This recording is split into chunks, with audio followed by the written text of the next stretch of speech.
नमो नमः छात्रा, कैसे हैं आप सब। आशा करती हूँ आप सब स्वस्थ होंगे, है ना। सुप्रभातम। अपने बच्चों, आज हम बहुत समय बाद मिल रहे हैं। आशा करती हूँ आप अपने ग्रीष्मकालीन अवकाश का भरपूर आनंद ले रहे होंगे, है ना। तो चलिए बीच में थोड़ी सी पढ़ाई भी हो जाए। बच्चों, बहुत बार आप लोगों ने पूछा है लिंग और वचन के विषय में। अभी हमने पुल्लिंग पढ़ा, स्त्रीलिंग पढ़ा और नपुंसकलिंग हम पढ़ रहे हैं, है ना।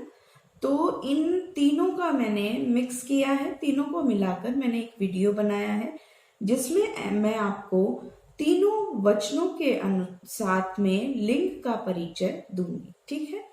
एक वचन, द्विवचन और बहुवचन में पुल्लिंग, स्त्रीलिंग और नपुंसकलिंग किस प्रकार उनके रूप चलते हैं, ठीक है, ये मैं आपको आज समझाऊंगी। तो चलिए षष्ठी कक्षा के बच्चों, आइए चलिए वीडियो की तरफ। षष्ठी कक्षा के बच्चों, चलिए आज हम पढ़ेंगे लिंग व वचन परिचय, ठीक है बच्चों। तो लिंग क्या है? लिंग है जेंडर। क्या है? जेंडर। जिस प्रकार जीव और विज्ञान की दृष्टि से प्राणियों का स्त्रीलिंग या पुल्लिंग होता है ना, मेल और फीमेल, ठीक है। उसी प्रकार से, उसी से पहचान होती है लिंग से, है ना। और जो अन्य जो शब्द बचते हैं, अन्य वस्तुओं, उनका भाषा विशेष पर निर्भर करता है और वो नपुंसकलिंग शब्द कहलाते हैं, ठीक है।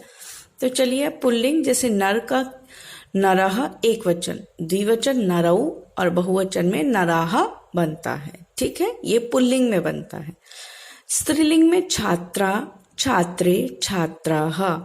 अब ये ध्यान रखने वाली बात क्या है कि पुल्लिंग और स्त्रीलिंग में आ की मात्रा भी है और विसर्ग भी है, ठीक है।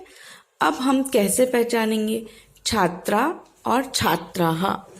लेकिन अगर वो पुल्लिंग है तो छात्र जहां पर है वहां पर छात्राः हो जाएगा। छात्रा है वहां पर छात्र और पीछे विसर्ग लगेगा तो हा की ध्वनि छात्रः, छात्रौ, छात्राः, ठीक है। चलिए आगे देखिए। स्त्रीलिंग शब्द में छात्रा, छात्रे, छात्रा। अब नपुंसकलिंग शब्द में फलम, फले, फलानी, ठीक है। अंत में माँ आता है, फलम, फले, फलानी। इस प्रकार से कुछ पुल्लिंग, कुछ स्त्रीलिंग और कुछ नपुंसकलिंग शब्द मैंने आपको तीनों वचनों में बनाकर बताए हैं। देखिए, बालकः, बालकौ, बालकाः, अश्वः, अश्वौ, अश्वाः, वृक्षः, वृक्षौ, वृक्षाः, गजः, गजौ, गजाः। अब स्त्रीलिंग शब्द लता, चटका, शिक्षिका, जिनके अंत में आ आता हो वो क्या होते हैं? आकारांत। और जिनके अंत में आ आता हो वो अकारांत। ये क्या है? अकारांत पुल्लिंग और ये क्या है? आकारांत स्त्रीलिंग। लेकिन आप कहेंगे अंत में यहां पर भी आ आता है, तो बच्चों बहुवचन में पुल्लिंग और स्त्रीलिंग में समान होता है। देखिए, अगर किसी को नहीं पता हो, अश्व यानी क्या है? घोड़ा। लेकिन अगर आपको इसका अर्थ पता हो तो आप पहचान जाएंगे कि घोड़ा और यहाँ पर चटका। अब मैं दो एग्जाम्पल देती हूँ आपको, अश्वः और चटकाः। अब बताइए, आप पहचान सकते हैं? अश्वः यानी होता है घोड़ा, अश्वः घोड़ा, अश्वौ दो घोड़े और अश्वाः बहुत सारे घोड़े, और चटका चिड़िया, चटके दो चिड़िया और चटकाः बहुत सारी चिड़िया, ठीक है। तो अब आपको इसमें जब अर्थ पता होता है तो पहचान आ जाता है, ठीक है। बालक एक बालक, दो बालक बहुत सारे बालक, अश्व एक अश्व, दो अश्व और बहुत सारे अश्व, वृक्षः, वृक्षौ, वृक्षः, गजः, गजौ, गजाः, ठीक है। गज यानी होता है हाथी। अब चलिए स्त्रीलिंग में लता, लते, लताः, चटका, चटके, चटकाः, शिक्षिका, शिक्षिके, शिक्षिकाः। पिपीलिका, पिपीलिके, पिपीलिकाः।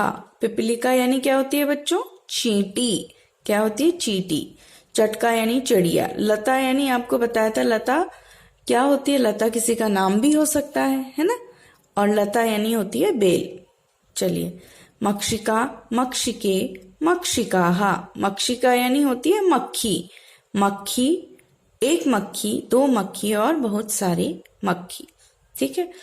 अब देखिए, यहाँ पर एक चीज ध्यान रखने योग्य है, छात्रे और फले, इसमें दोनों सेम है। इसमें अंत में माँ है नपुंसकलिंग, स्त्रीलिंग और नपुंसकलिंग का द्विवचन सेम है।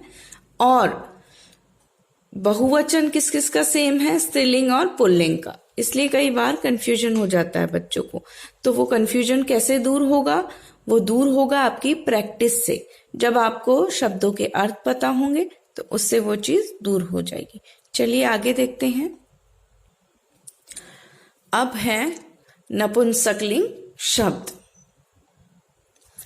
नपुंसकलिंग शब्द चित्रम, चित्रे, चित्राणी। चित्र पता है आपको, फोटो कोई भी। मित्रम, मित्रे, मित्राणी।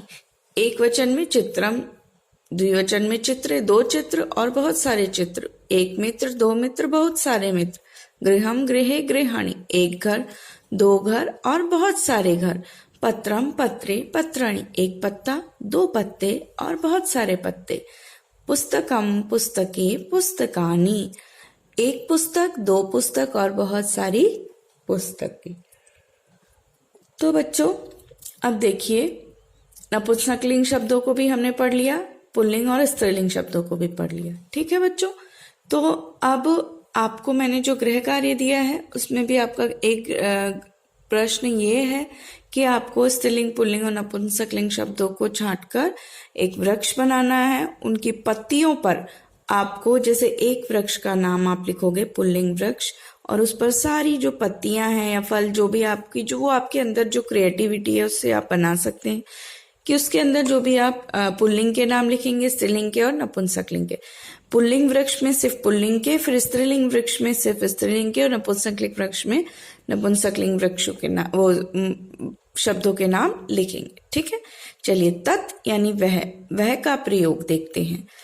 तो पुल्लिंग में सह, तौ, ते। ठीक है, स्त्रीलिंग में सा, ते, ताह और नपुंसकलिंग में तत्, ते, तानी। ये चिन्ह आप देख रहे हैं, मैंने इसलिए लगाया है क्योंकि अर्थ सभी का वो सेम है। ठीक है, वह, ये तीनों में, वे दोनों और वे सब।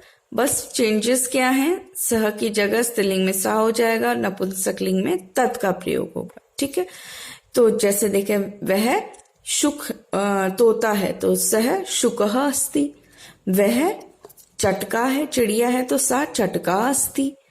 और वह पुस्तक है तो तत् पुस्तकम अस्ति। ठीक है, इस प्रकार से बनेगा। अब देखिए एतत् यानी यह का प्रयोग एक वचन, द्विवचन और बहुवचन में, पुल्लिंग, स्त्रीलिंग और नपुंसकलिंग। अब पुल्लिंग में जिसको हम सह यानी वह, तो एषः मतलब यह है। स्त्रीलिंग में एषा मतलब यह है, और नपुंसकलिंग में एतत् मतलब यह है। ठीक है, और दूर की जगह के लिए हम क्या प्रयोग करते थे, तत्, इसमें एतत्। एतौ ये दो, ये दोनों, एते ये दोनों और एते ये दोनों, ये सब समान है, इसलिए मैंने ये वाला चिन्ह लगाया। ठीक है, एता, एते, एता, एतानी। अब बहुवचन में एते, पुल्लिंग में और स्त्रीलिंग में, बहुवचन में एता और नपुंसकलिंग में एतानी। ठीक है बच्चों, आशा करती हूँ आपका जो भी कंफ्यूजन है, जो भी आपकी परेशानी थी, सब दूर हो गई होंगी। अब आपको अच्छे से समझ आ गया होगा। ठीक है बच्चों, तो आज के लिए, आज के वीडियो में इतना ही। और अगर आप चाहते हैं कि मैं कोई रिवीजन वीडियो बनाऊं तो टॉपिक प्लीज आप कमेंट बॉक्स में लिख सकते हैं। ठीक है, तो चलिए आज के लिए इतना ही। स्वस्थ रहिए, मस्त रहिए। धन्यवाद।